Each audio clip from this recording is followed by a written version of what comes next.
venenosas, aranhas, formigas e todo tipo de criatura. Em nossas casas, usamos veneno, não vemos a morte. Mas aqui, quando algo ameaça a vida das crianças e das famílias, você tem que matar.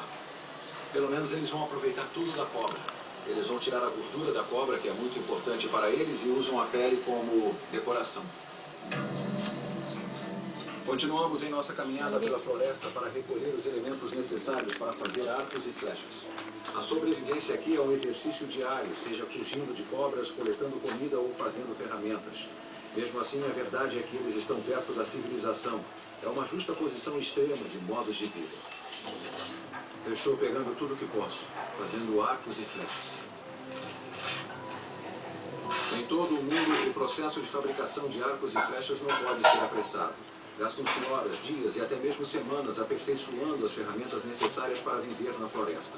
Este homem é um especialista. Ele faz uma arma de modo rápido e eficaz, usando a madeira que coletamos e uma faca simples. Muito mais rápido do que eu.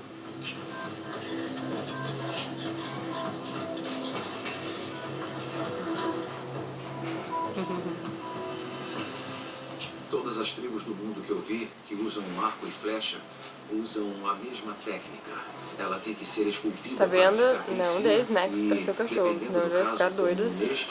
Ele vai fazer alguns furos dependendo do seu uso. E eles sempre usam o calor para deixá-la reta. Quando você usa o calor, os poros se abrem. As estruturas celulares se abrem. Você pode esticar uma coisa e mantê-la reta enquanto esfria. Aqui não é diferente.